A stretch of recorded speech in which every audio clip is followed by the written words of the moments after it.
अक्सर पेशेंट हमारे पास आते हैं सिम्टम्स के साथ, गर्दन में दर्द हो रहा है, हाथों में दर्द जा रहा है, हाथों में सुनपन आ रहा है। ऐसे पेशेंट्स को जब हम देखते हैं, सिम्टम्स एनालाइज करते हैं, तो हमें पता चलता है वो एक गंभीर बीमारी से ग्रस्त होते हैं, जिसको हम कहते हैं सर्वाइकल रेडिकुलोपैथी। नमस्कार दोस्तों, मैं doctor Kunal बहरानी, senior neurologist.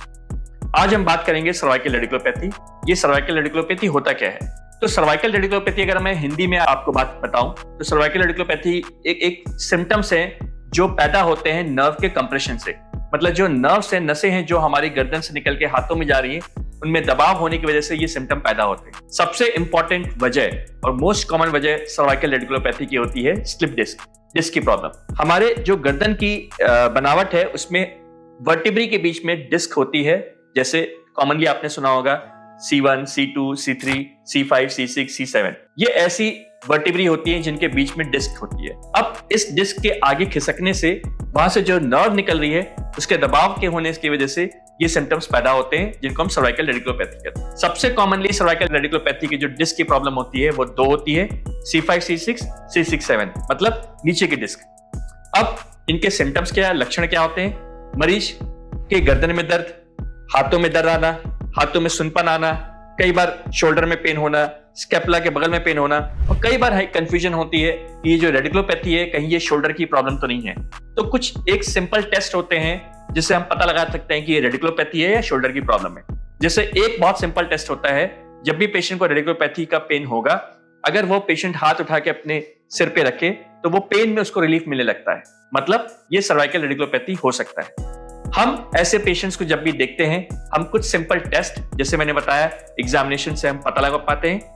Diagnose करने के लिए सबसे इंपॉर्टेंट टेस्ट होता है MRI, जिससे हम पता लगा पाते हैं कि डिस्क अगर है तो वो किस लेवल पे है, C4, C5, C5, C6 या C6, C7। अब अगर हमें पता चल गया कि डिस्क की प्रॉब्लम है, नर्व को दबा रही है, तो उसमें कुछ चीजें हमें और देखनी होती है कि वो केवल और केवल एक नर्व पे कंप्रेशन है या दो या तीन नर्व पे, और साथ ही साथ नर्व कंप्रेशन के अलावा कहीं वो स्पाइनल कॉर्ड में कंप्रेशन तो नहीं कर रहा है। अगर स्पाइनल कॉर्ड भी कंप्रेशन करता है तो सिम्टम्स पेशेंट को ज्यादा होते हैं, जैसे चाल में लड़खड़ाहट होने लगती है, पेशाब में दिक्कत आने लगती है, और अगर केवल और केवल नर्व रूट कंप्रेशन है तो सिंपल पेन और सुनपन रहेगा। अब कुछ लोगों को इस यहाँ पे दबाव के साथ साथ हाथों के नसों में भी दबाव हो जाता है, उसको हम डबल क्रश सिंड्रोम कहते हैं। अब ये तो हो गए हम कैसे इनको पहचाने और कैसे डायग्नोस करें। अब अगर हम ट्रीटमेंट की बात करें, तो ट्रीटमेंट यूजुअली हम लोग दो तरीके से करते हैं, और किसी केस में थर्ड भी जाते हैं।